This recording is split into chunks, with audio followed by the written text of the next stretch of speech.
바울이 쓴 이 에베소서를 지금까지 우리가 함께 봤는데, 읽으면서 우리가 느낀 게 뭐냐면 바울이 굉장한 위로를 주고 있고 격려를 하고 있고 또 축복을 하고 있다는 것을 우리가 보게 되죠. 오늘도 지금 말씀을 맺으면서 이렇게 평강이 있길 원하고 은혜가 있길 원하고 사랑이 있길 원한다, 이렇게 계속해서 축복하는 말들을 하는 것을 볼 수 있습니다. 그런데 동시에 20절을 보면 그가 지금 처해 있는 상황을 보면 지금 쇠사슬에 묶여있는 바울이라고 얘기를 하잖아요. 이것은 정말 놀라운 것이 아닙니까? 우리가 여유 있는 상황에 있을 때에는 다른 사람들을 좀 돌아보기도 하고 돌봐주기도 하지만, 내가 지금 정말 살기 힘들고 고통스러운 가운데 있는데 다른 사람을 위로해주고 격려해준다는 것은 거의 불가능한 일이죠. 그런데 바울이 있는 이 로마의 감옥은 대부분 다 지하 감옥이었어요. 던전이라고 불리는 이 지하 감옥은 빛도 거의 들어오지 않고, 그러면 거기에서 변도 보고 씻기도 하고 모든 것을 하는데 얼마나 냄새가 지독히 나고 고통스럽겠습니까? 거기 있는 것 자체가 고통스럽죠. 그런데 거기다가 쇠사슬에 묶여있기까지 한 이 노년의 바울이 어떻게 감옥 밖에 있는 사람들을 축복해주고 위로해주고 격려해줄 수 있는가? 이것은 참 놀라운 것이 아닙니까? 우리가 보통 이런 경우에는 원망이 먼저 생기기가 쉽잖아요. 다른 사람을 원망하고 왜 내가 이렇게 당해야 되는가? 바울이 무슨 범죄를 저지른 것도 아니잖아요.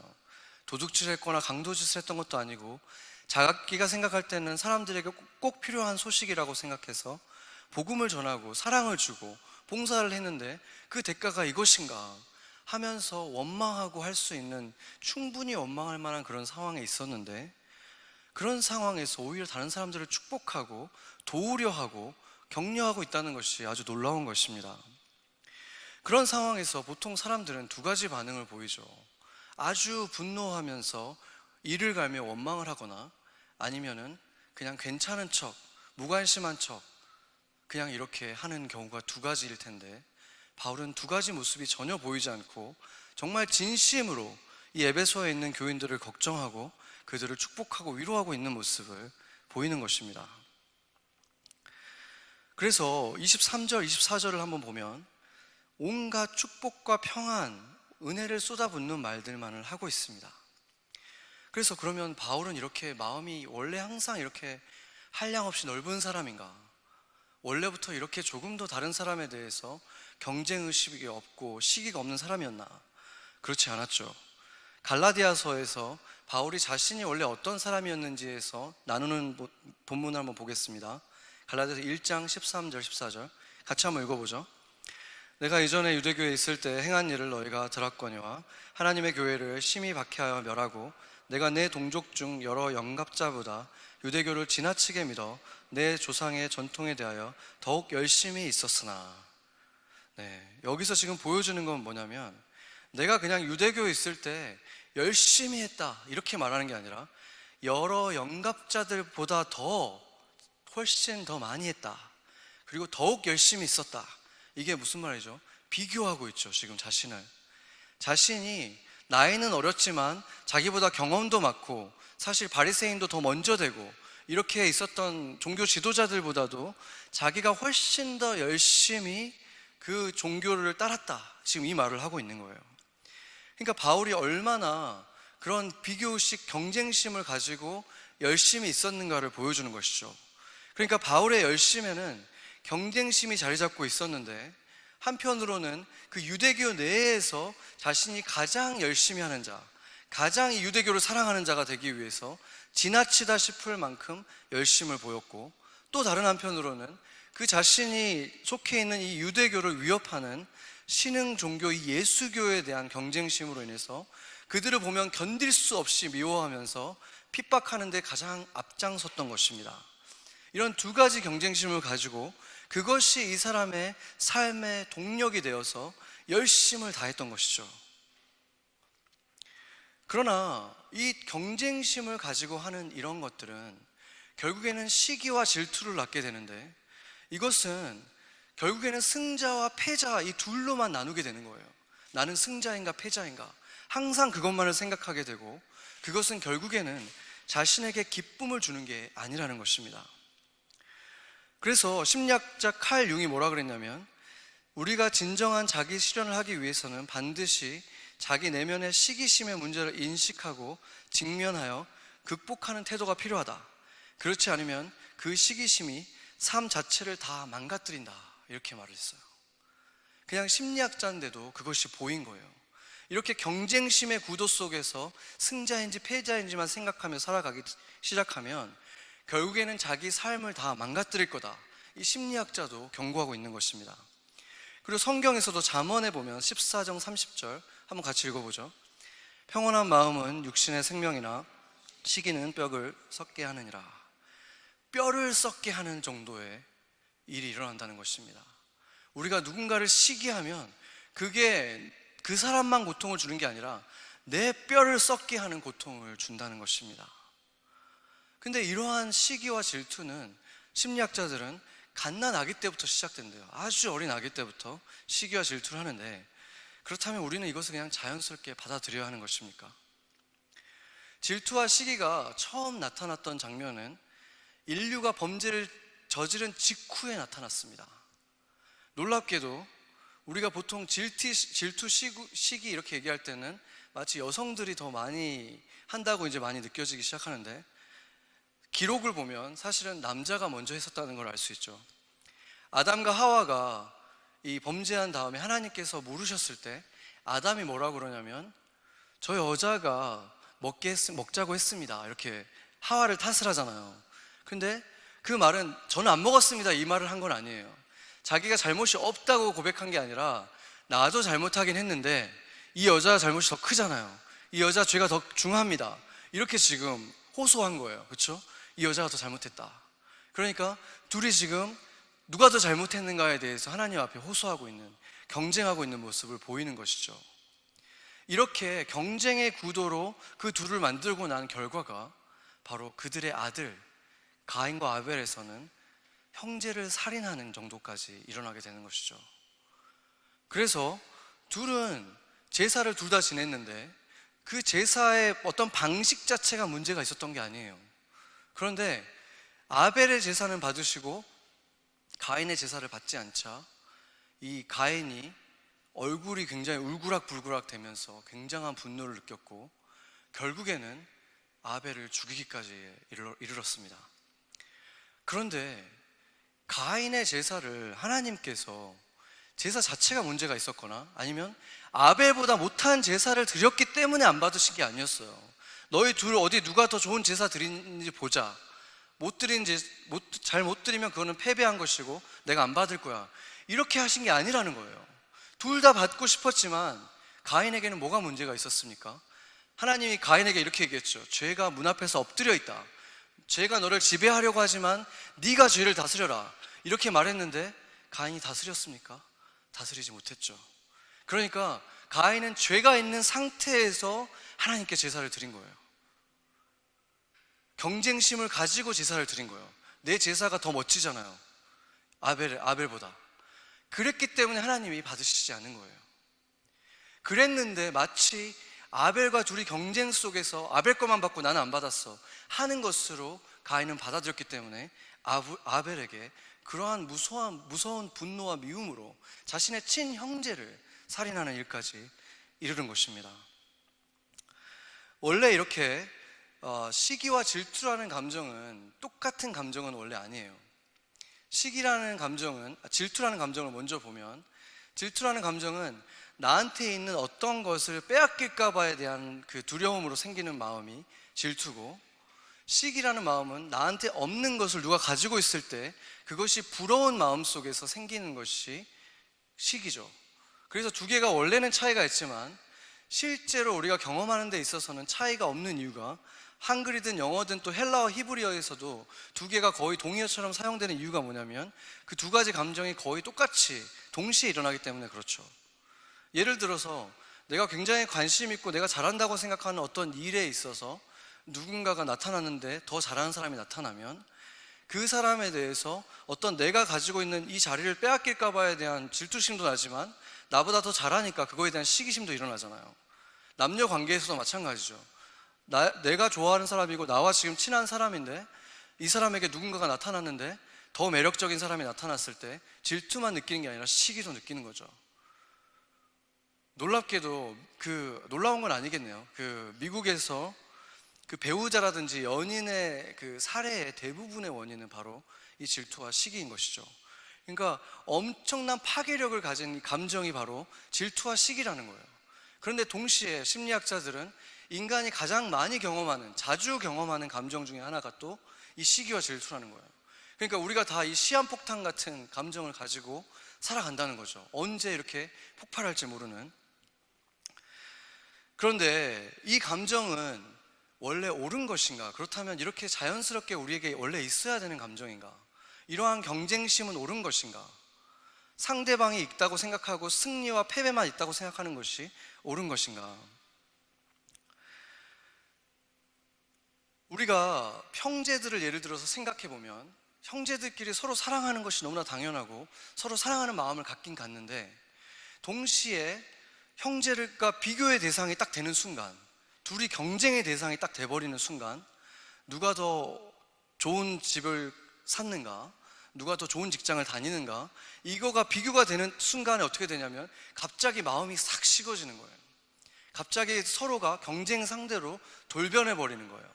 그것이 바로 지난주에 우리가 보았던 것처럼 스크루테이프의 편지라는 것에서 C.S. 루이스가 경고한 것이죠. 그것을 통해서 거기에서 바로 인간들을 이렇게 경쟁의 구도에만 집어넣으면 자기들끼리 미워하게 되니까 그것을 일석이조, 일석삼조다, 사단이 너무나 좋아하는 방법이라는 거예요. 그래서 누구든 간에 사랑하는 사람들도 경쟁의 구도가 딱 되는 순간 갑자기 그냥 미워지는 일들이 일어나는 거죠. 왜냐하면 그 사람이 이기면 나는 지는 거니까. 그런 경쟁의 구도가 돼버리는 것입니다. 그런데 이것의 심각한 이유가 뭐냐면, 질투의 민낯이라는 책에서 지그르트 엥겔브레이트라는 사람이 이렇게 얘기했습니다. 인간은 사회적으로 거리가 먼 존재보다 가까운 사람, 자신과 비슷한 구석에 있는 사람에게 질투를 더 많이 느낀다, 이렇게 말을 했습니다. 그러니까 멀리 있는 사람한테 내가 질투를 느끼지 않는 거예요. 근데 가까이 있는 사람들, 내 주변에 있는 사람들에게서 더 심한 질투를 느낀다는 거죠. 이게 어떤 문제를 갖고 있겠습니까? 내가 사랑해야 되고 관심을 가져줘야 되는 그 사람들을 내가 순간순간 적으로 만들어 버린다는 거예요. 어떻게 근데 그런 사람들을 사랑할 수가 있겠습니까? 온전하게 사랑할 수가 없는 것이죠. 그래서 사단이 그 방법을 너무나 좋아하는 거예요. 하나님이 사랑하라고 한 사람들과 경쟁의 구도를 나를 집어넣어놔서 내 주변에 있는 모든 사람이 나의 경쟁 상대가 돼버리고 그들을 내가 온전하게 사랑할 수 없게 된다는 것입니다. 그렇다면은 이 질투와 시기라는 것은 아까 아담과 하와가 범죄했을 때 그냥 생긴 것인가? 죄로 인해서 생긴 것일까요? 그렇진 않죠. 뭐냐면은 영원히 변함이 없으신 하나님이 질투하신다고 성경은 말하고 있어요. 성경은 하나님이 질투의 하나님이라고 말씀하세요. 그런데 질투의 하나님이라면은 질투의 하나님이 어떤 분인가 한번 신명기를 한번 같이 읽어보죠. 내 하나님 여호와는 소멸하는 불이시요 질투하시는 하나님이시라, 이렇게 말하고 있잖아요. 그러니까 왜 질투의 감정이라는 게 이렇게 파괴적인 불같은 감정인지 우리가 알 수 있겠죠. 하나님의 이 질투하는 이 느낌이 소멸하는 불이라는 거예요. 다 태워버리는 불. 그러니까 그분의 형상대로 지어진 우리한테 질투가 있는 것이 너무나 당연하고, 그 질투라는 것이 한번 이렇게 역사하기 시작하면 불처럼 정말 이렇게 살인까지 저지를 만큼 파괴적인 힘이 있다는 것이 바로 하나님을 닮았기 때문이라는 거예요. 그런데 그렇다고 해도 하나님에게 없는 것이 있는데 바로 시기는 없으시죠, 하나님은.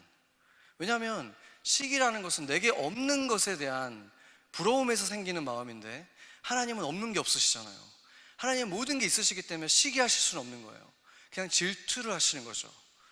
그렇다면은 하나님은 누구를 질투하시는 것인가? 그것에 대해서 한번 보겠습니다. 출애굽기 20장 5절 같이 한번 읽어보겠습니다. 그것들에게 절하지 말며 그것들을 섬기지 말라. 내 하나님 여호와는 질투하신 하나님인즉 나를 미워하는 자의 죄를 갚되 아버지로부터 아들에게로 3대까지 이르게 하거니와. 여기에서 지금 하나님이 누구를 질투한다고 말하고 있습니까? 어떤 사람을 질투하고 있습니까? 아니면 마귀를 질투하고 있습니까? 그렇지 않죠. 하나님이 질투하고 있는 대상은 사람들이 예배하고 있는 자, 영어로는 counterfeit god이라고 하는데, 그것을 가짜 신이라고 해석하면 조금 이해가 어려워져요. 왜냐하면 counterfeit god이라는 말이 가짜 신이라는 말도 되긴 되는데, 가짜라는 말은 진짜가 그냥 아니라는 말일 뿐이잖아요. 그렇죠? 근데 사실은 가짜라는 말보다는 짝퉁이라는 말이 더 실감나는 말이에요. 왜냐하면 그것을 신이라고 생각하고 있잖아요. 그리고 신이라는 말보다는 하나님이라는 말이 더 맞죠. 그래서 가짜 하나님을 하나님께서 질투하신다는 거예요. 하나님이 질투를 느끼시는 대상은 우리 사람들이 돈을 우상화하고 가짜 하나님으로 만들고, 또 뭐 사람을 짝퉁 하나님으로 만들고, 또 성공을, 그게 뭐든지 간에, 어떤 사람이든지 간에 그것들을 질투하시는 게 아니에요. 어떻게 그것들을 질투하시겠습니까?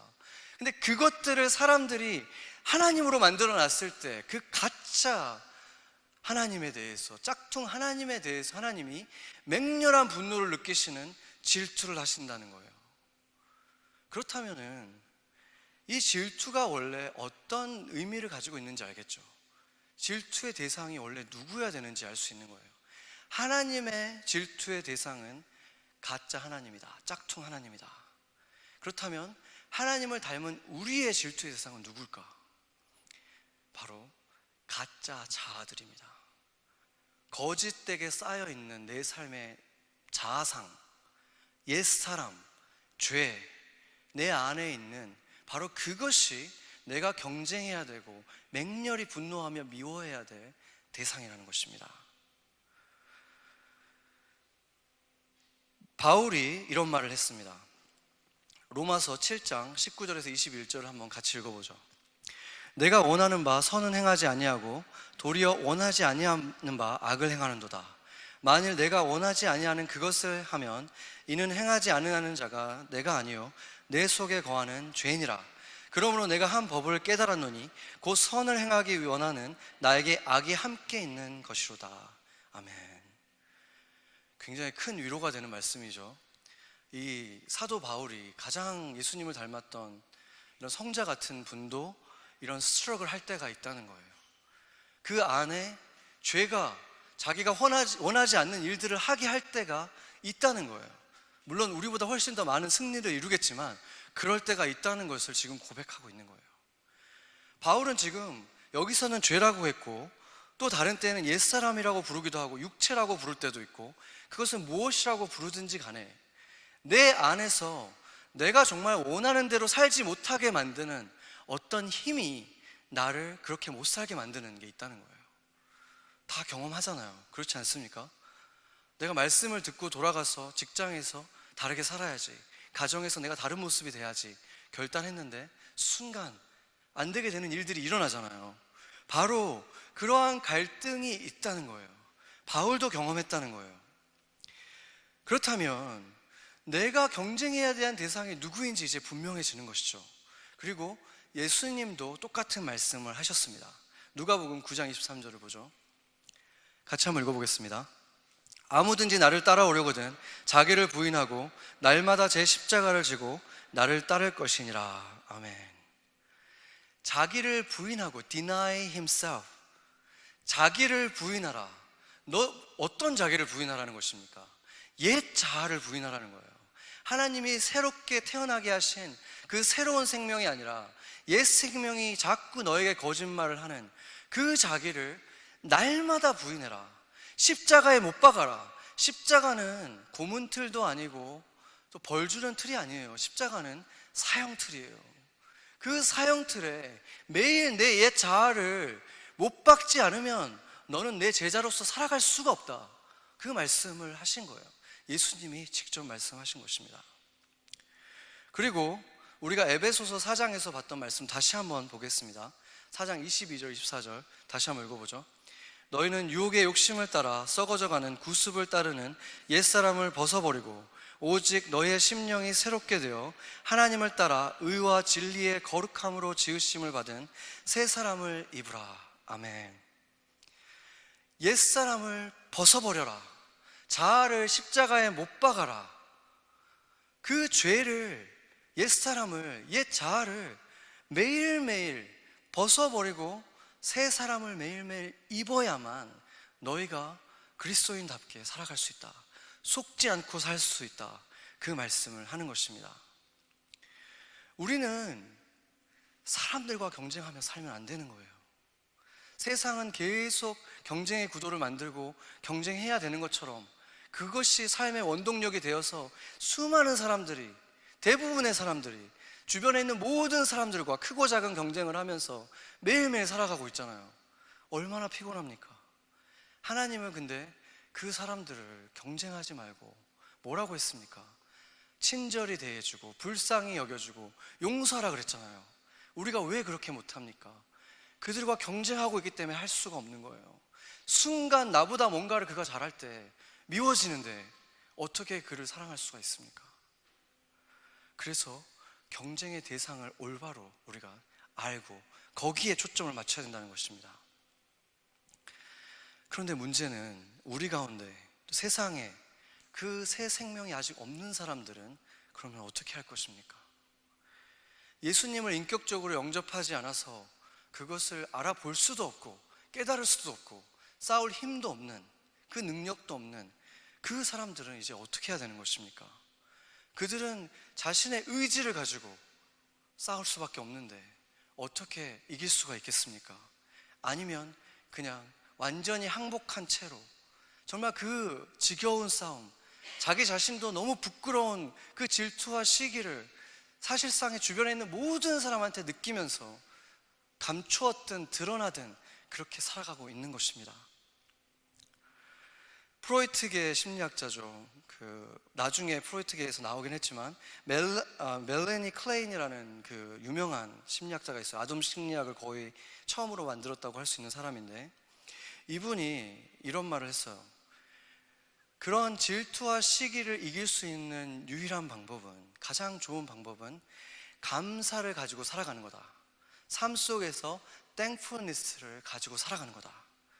내가 가지고 있는 것들이 아니라 내 존재 자체에 대해서 만족할 수 있는 그 감사를 가지고 있을 때만 남들과 비교하는 그 질투심을 이길 수 있다, 이렇게 말을 했어요. 그런데 문제는 하나님 아버지를 믿지 않으면, 우리를 창조하신 하나님 아버지를 믿지 않으면 우리는 다 우연히 생긴 존재들이잖아요. 그냥 랜덤하게 내가 이렇게 생겼는데 도대체 누구한테 감사를 하겠습니까? 감사할 대상이 없잖아요.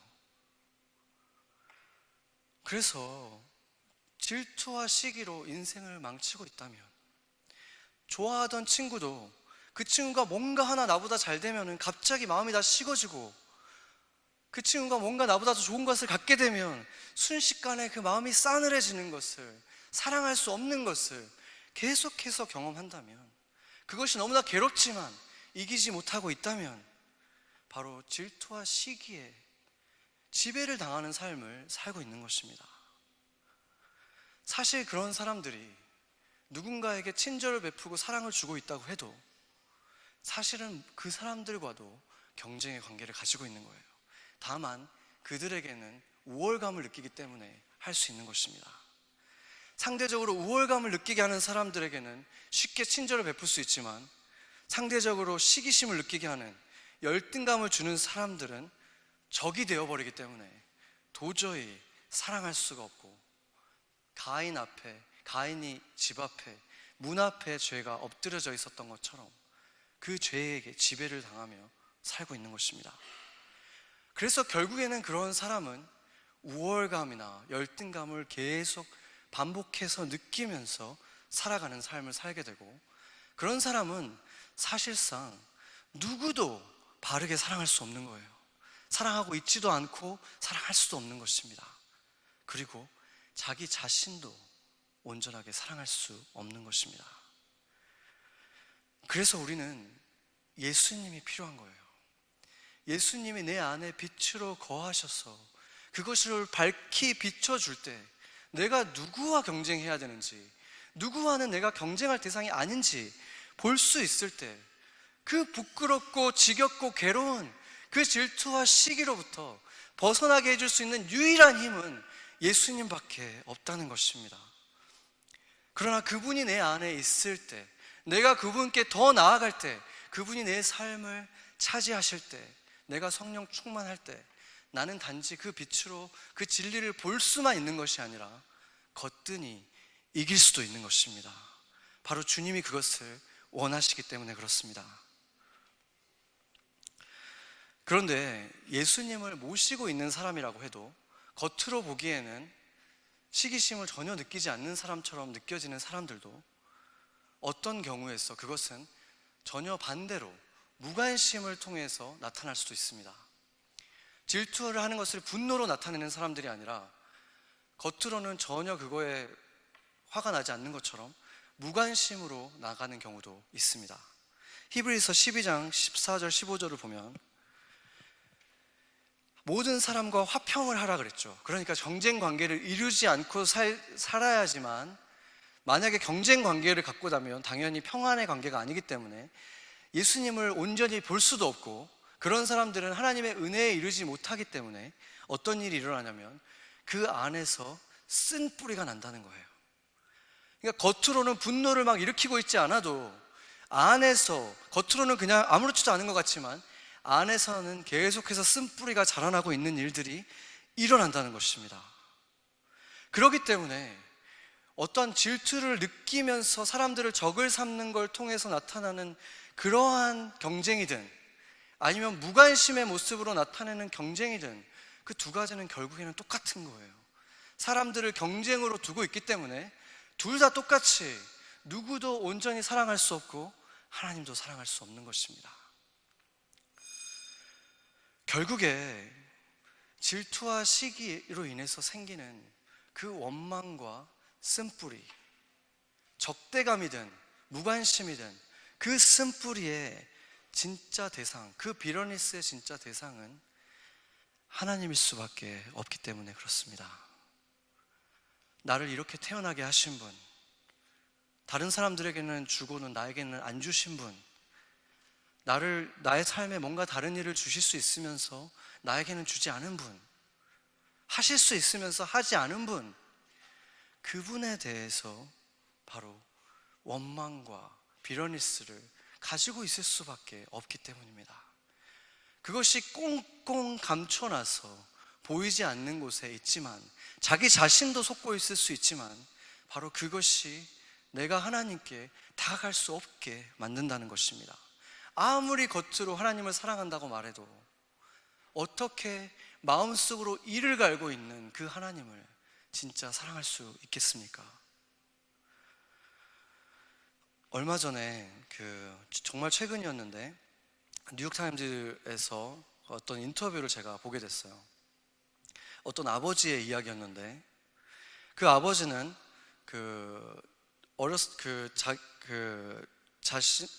아이가 어렸을 때 딸이 둘이 있었는데 이혼을 하고 첫째 딸이었던 미리암과 둘이, 아버지가 그냥 재혼을 하지 않고 둘이 그냥 정말 가깝게 지내면서 정말 베스트 프렌드가 되어서 이렇게 같이 살았대요. 그런데 이제 아이가 자라면서 사춘기가 되고 어른이 됐는데 이제 한 남자를 이렇게 사귀게 된 거예요. 근데 그 남자는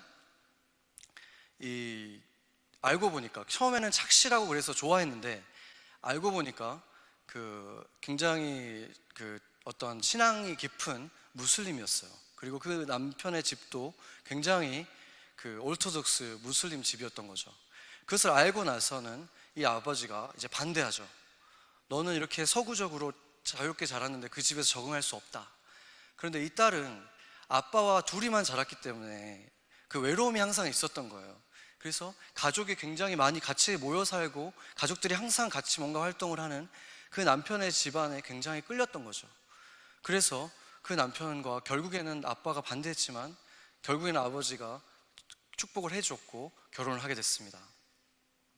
처음에는 그 딸의 모습이 계속 달라졌죠. 그 무슬림 복장으로 바뀌고 막 이런 것들은 있었지만 관계 자체에는 문제가 없었는데, 어느 날 그 둘 사이에서 태어난 아들이 있었는데 18개월 된 애와 함께 셋이서 중동 지방으로 여행을 떠난 거예요. 그런데 어떻게 그 여행이 계획이 됐고 한 거는 인터뷰에서 분명하게 나타나 있진 않은데, 나중에 일어난 상황으로 보면 이 남편이 아이시스에 빠져든 거예요. 그래서 이 이슬라믹 스테이트로 이 가족이 다 같이 들어간 거예요. 그 작년에 우리 엄청나게 악랄한 세계적인 테러 집단이죠.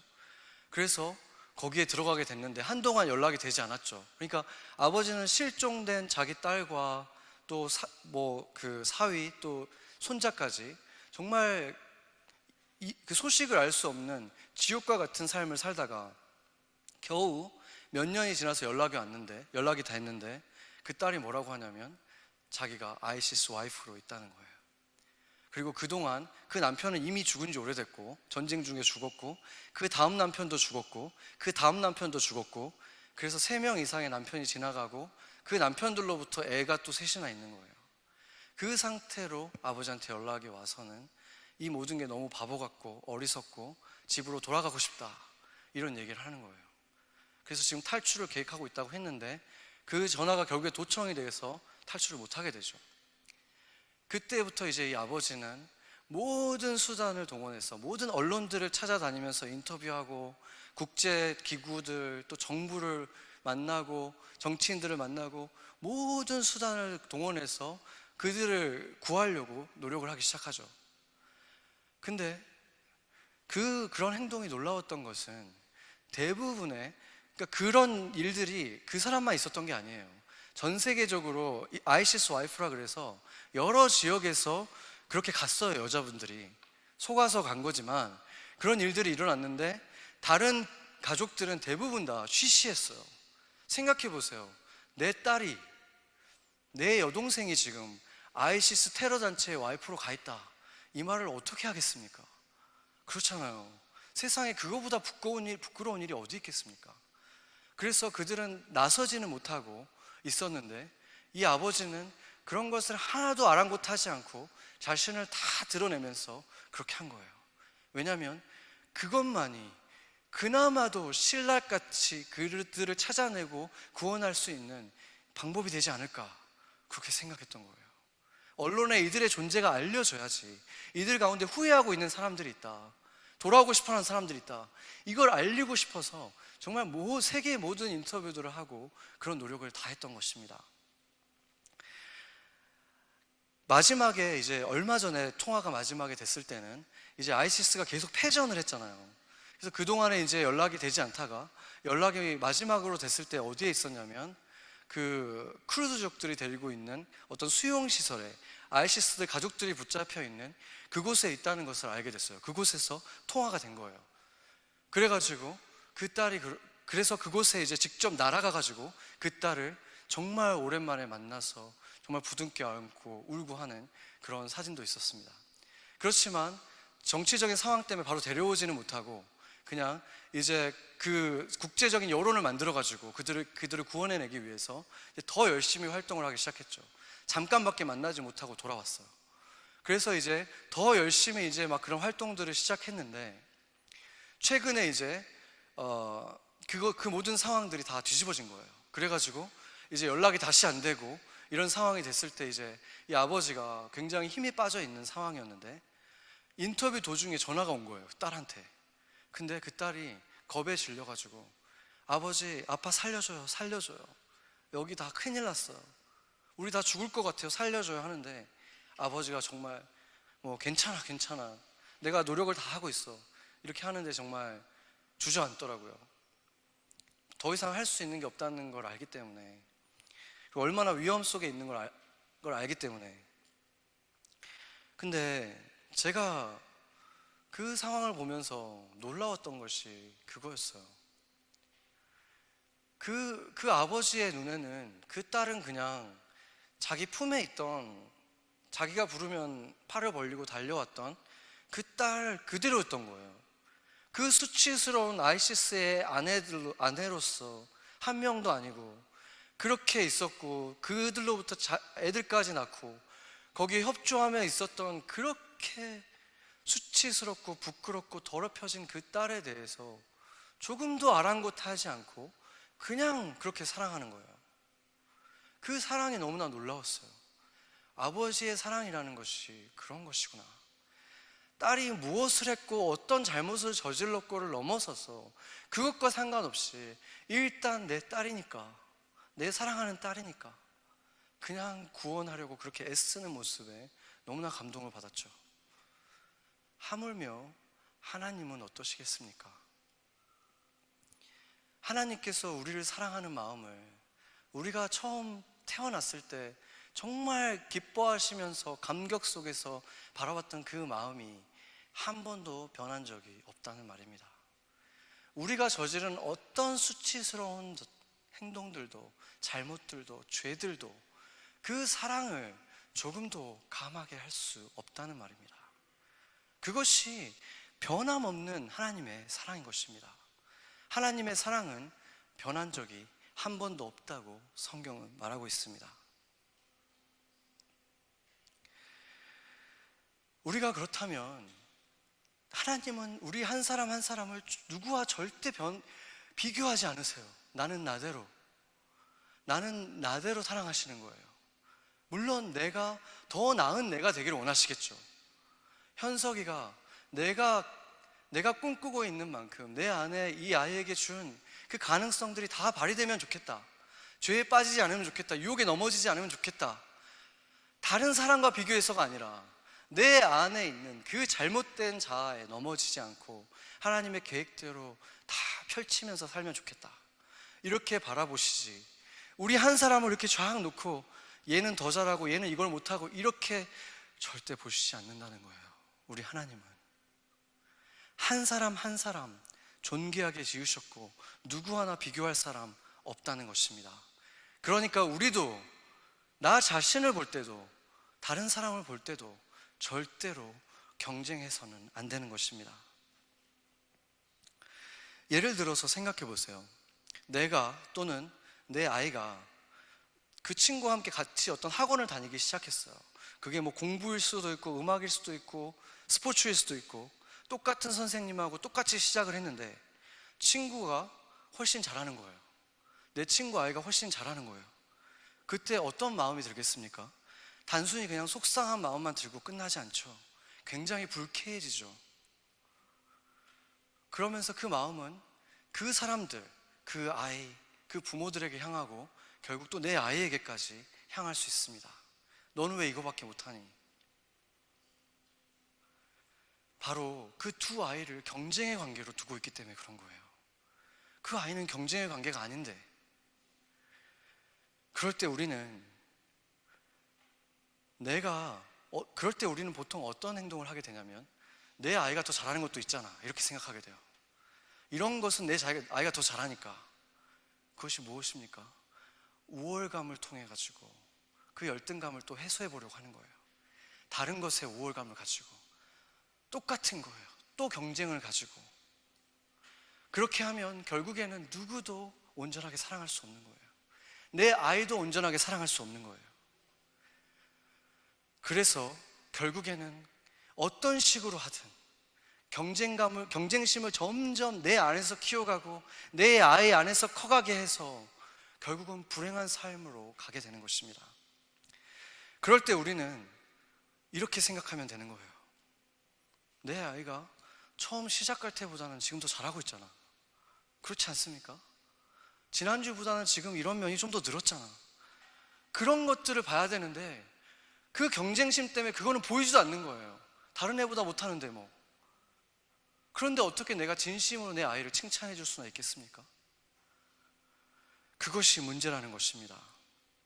내가 진짜 가져야 되는 마음은 내 아이가 이렇게 잘하고 있구나, 그 아이도 또 나름대로 저렇게 잘하고 있구나, 그렇다면 감사할 수 있잖아요.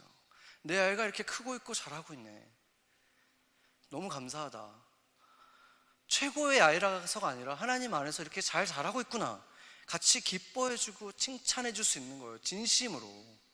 그리고 그 아이도 칭찬해줄 수 있어요. 진심으로. 부모들이 그렇게 진실을 볼 수 있을 때 누구보다 잘해서가 아니라 진심으로 그 아이를 기뻐하면서 자랑스러워하면서 칭찬해줄 수 있을 때, 그럴 때 내 아이도 내가 뭔가를 더 잘할 때 우리 엄마 아빠가 나를 더 사랑하는 게 아니라 그런 거짓말에 속지 않고 엄마 아빠는 나를 그냥 있는 그대로 나 자체로 사랑하시는구나, 변함없이 사랑하는 분이구나, 이렇게 알게 되지 않겠습니까?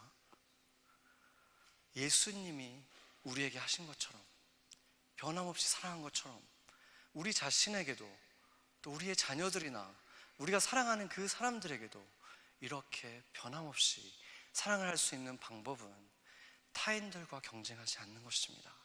타인들과 경쟁시키지 않는 것입니다. 그래서 우리는 진리 속에서 예수님처럼 자신보다 사회적으로 높은 사람도, 더 많은 것을 가진 사람도, 약한 사람도 누구와도 경쟁하지 않고 진심으로 자유함 속에서 사랑할 수 있는 거예요. 불쾌해지지 않고 정말 저 사람대로 잘해가고 있구나, 정말로 축하해 줄 수 있는 거예요.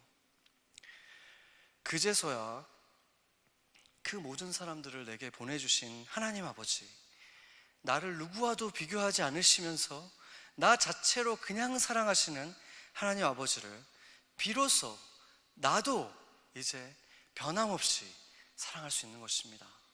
내가 어려운 가운데 놓여 있을 때 사랑하지 못하게 되고, 잘 될 때, 삶이 잘 풀려갈 때만 하나님께 기쁨으로 찬송할 수 있는 사람이 아니라 변함없이 그 하나님을 사랑할 수 있게 되는 것입니다. 그렇게 자신이나 내 주변의 사람들을, 그들의 상태나 나의 상태와 상관없이 변함없이 모인 사람들이 모여서 이 교회를 이루고 있다면 세상 사람들은 얼마나 놀랐겠습니까? 저 사람들은 어떻게 조금도 시기심이 없을까? 어떻게 진심으로 나를 축하해 줄까? 교회가 바로 그렇게 아름다운 모습으로, 그 빛으로 세상에게 그리스도를 나타내야 하는 것입니다. 같이 기도하시겠습니다.